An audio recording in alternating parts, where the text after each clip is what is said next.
నమస్తే BCN news కి స్వాగతం. నా పేరు నీలిమ. ముందుగా ముఖ్యాంశాలు. కుట్రలు కుతంత్రాలతో గొడ్డలి పార్టీ రాజకీయం చేస్తుందన్న మంత్రి నిమ్మల రామానాయుడు. ఆ పార్టీతో అప్రమత్తంగా ఉండాలని వ్యాఖ్య.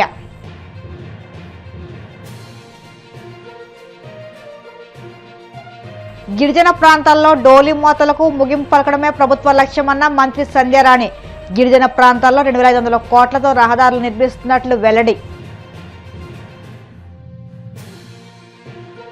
హోంమంత్రి అనితపై మాజీ మంత్రి అమర్నాథ్ అనుచిత వ్యాఖ్యలు చేయడం సరికాదన్న టీడీపీ రాష్ట్ర అధ్యక్షుడు పల్లా.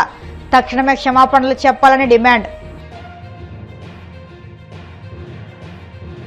రాయలసీమ లిఫ్ట్ ఇరిగేషన్ ప్రాజెక్టును తక్షణమే పూర్తి చేసి అందుబాటులోకి తీసుకురావాలి.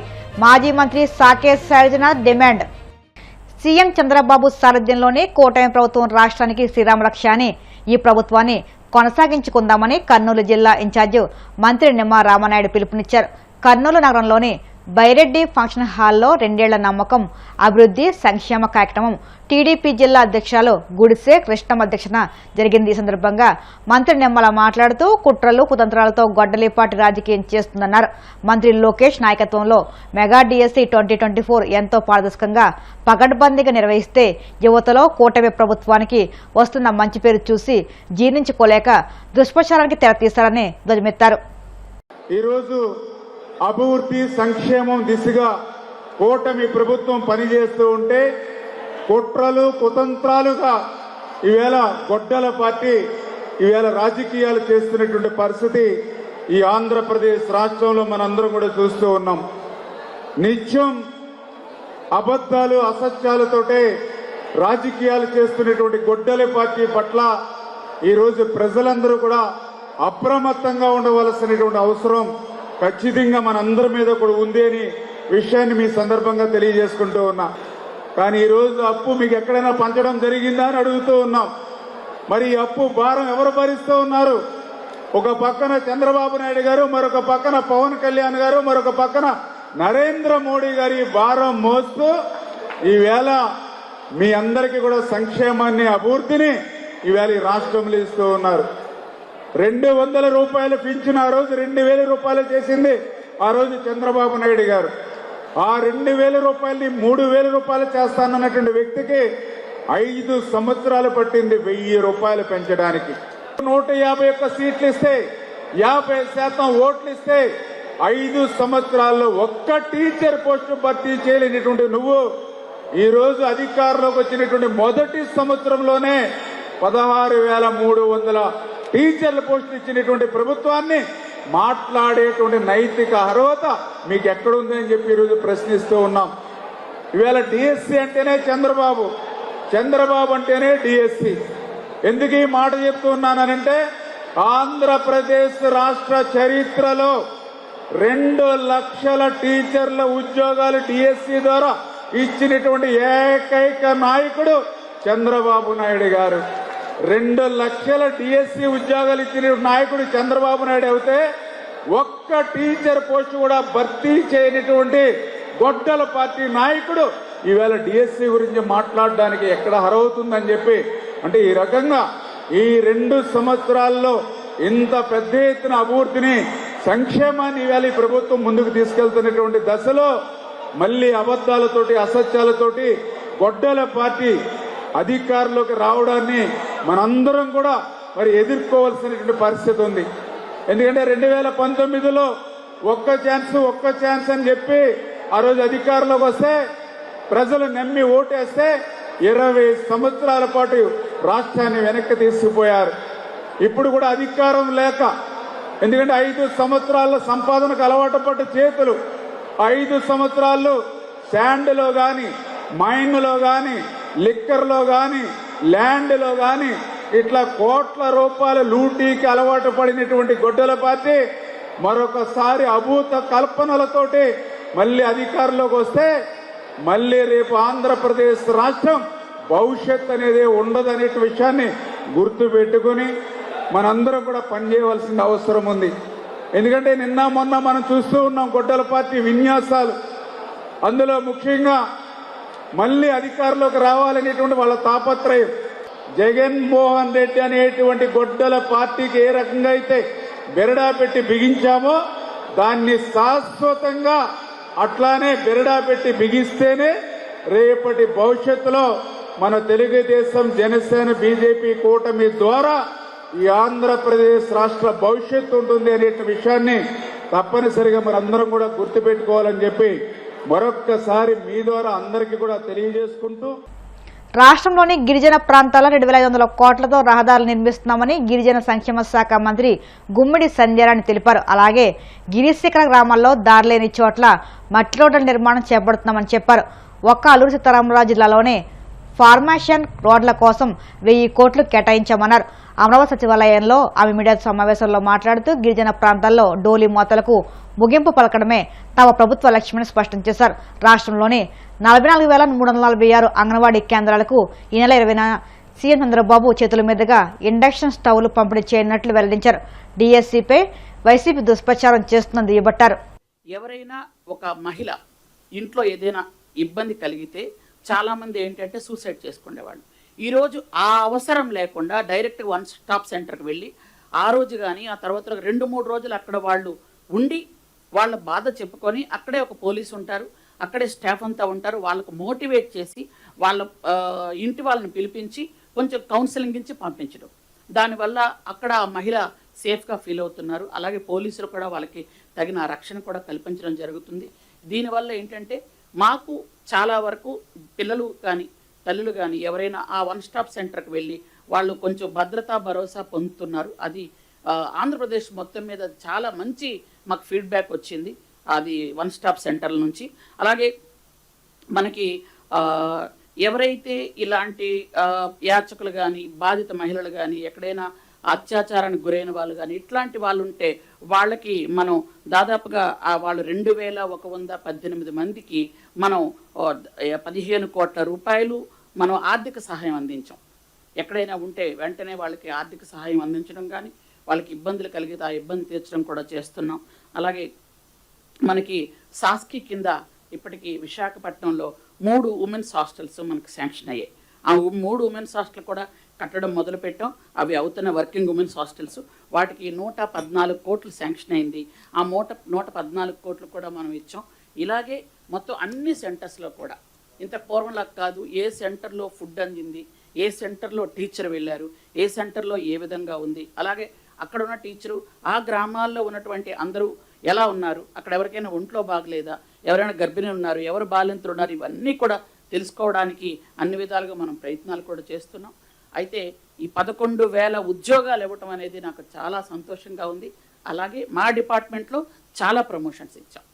ఎన్నో ఏళ్ళుగా ఉండిపోయిన ప్రమోషన్స్, అన్ని ప్రమోషన్లు ఇచ్చి వాళ్ళకి తగిన గౌరవం గుర్తింపు తీసుకొచ్చి ఉమెన్ అండ్ చైల్డ్ వెల్ఫేర్లో మనం ముందుకు తీసుకెళ్ళడానికి ప్రయత్నం చేస్తున్నాం. ఈ విధంగా ఉమెన్ అండ్ చైల్డ్ వెల్ఫేర్ ఉంటే ట్రైబల్ వెల్ఫేర్. నెక్స్ట్ ట్రైబల్ వెల్ఫేర్లో ఏమిటంటే మనకి టోటల్గా 2,715 ఇన్స్టిట్యూట్లు ఉన్నాయి మనవి. అంటే ఇవి ఆసమ్ స్కూల్స్ 371 ఉంటే, గురుకులాలు 199 ఉంటే, ప్రీ మెట్రిక్ స్కూల్స్ ఏమో 17 ఉంటే, పోస్ట్ మెట్రిక్ హాస్టల్స్ ఏమో 179 ఉన్నాయి. అలాగే మనకి ప్రభుత్వ ప్రాథమిక పాఠశాలలు 1958 ఉన్నాయి. ఇవన్నీ కూడా వీటన్నిటిలో కూడా 2,15,000 మంది చదువుకుంటున్నారు టోటల్గా. వీళ్ళంతా కూడా చదువుకొని ఏంటంటే హాస్టల్స్లో ఉన్న పిల్లలు అలాగే స్కూల్స్లో ఉన్న పిల్లలు అందరికీ కూడా ఏ విధమైన ఇబ్బంది లేకుండా గౌరవ విద్యాశాఖ మంత్రి గారు మీకు తెలుసు మనకి అంటే విద్యలో ఎంత పెనుమార్పులు తీసుకొచ్చారు. అలాగే విద్యార్థులన్నా హాస్టల్స్ అన్నా స్కూల్స్ అన్నా ముఖ్యమంత్రి గారు ఎంత కీన్గా అబ్జర్వేషన్ చేస్తున్నారో కూడా మీకు తెలుసు. అందువల్ల మనం అన్ని హాస్టల్స్లో అన్ని స్కూల్స్లో మౌలిక సదుపాయాలు కల్పించడానికి కోసం మనం అన్ని రకాల ప్రయత్నాలు కూడా చేస్తున్నాం.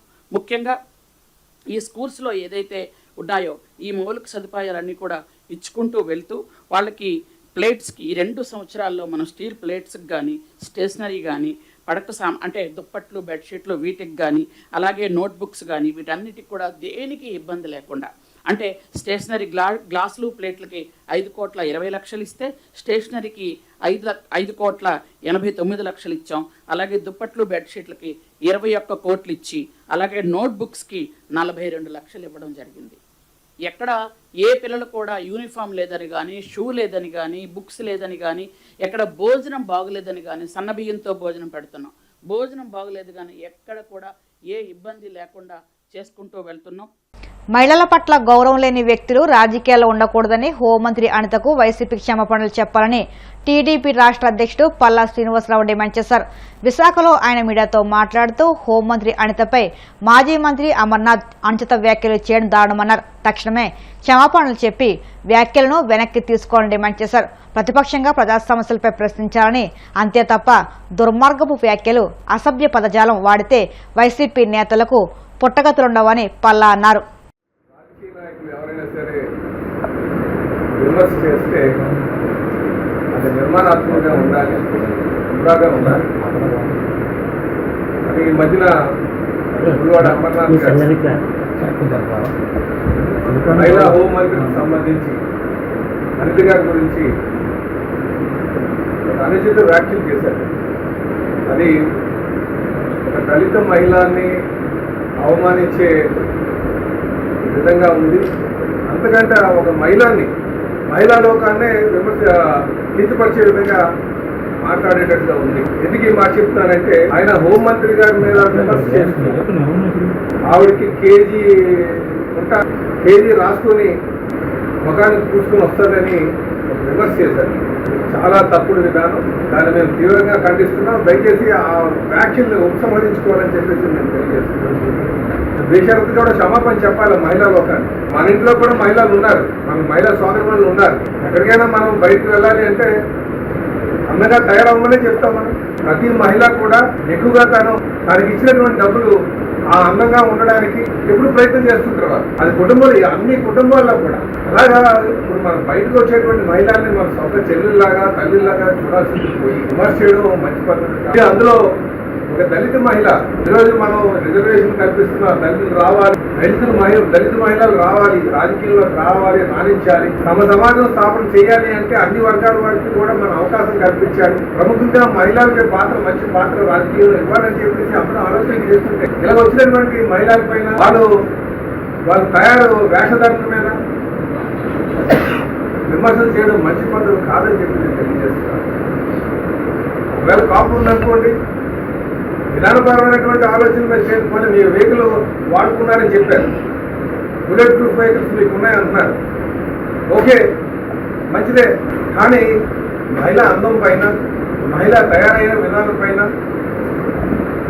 తను మేకప్ వేసుకుంటుందనే మాటల మీద చాలా బాధ కలిగించినటువంటి విషయాలు ఇవి. ఎవరైనా సరే ఎవరికైనా వ్యక్తిగతంగా ఏమైనా ఉందా? ఇందులో మన చేతనైతే మనం ప్రతి విమర్శ ఉండాలి. ఆ విమర్శ కూడా నిర్మాణాత్మకంగా ఉండాలి. కనుక నేను ఇప్పటికైనా తెలియజేస్తున్నాను, మహిళల్ని కిందపరిచే విధంగా మాట్లాడద్దు. వాళ్ళ వేషధారణ మీద కిందపరిచేయడానికి ఎవరికి కూడా హక్కు లేదు. వాళ్ళకి ఆ స్వేచ్ఛ ఉంది. మీకేమైనా అసభ్యకరంగా ఉన్నారా? మీకు అసభ్యకరంగా బట్టలు వేసుకున్నారా? వాటి మీద ఒక మాట మాట్లాడారంటే ఒక అర్థం ఉంటుంది. కానీ నిండుగా తను ఎప్పుడు కూడా చీర కట్టుకుంటారు, నిండుగా తన బొట్టు పెట్టుకుంటారు.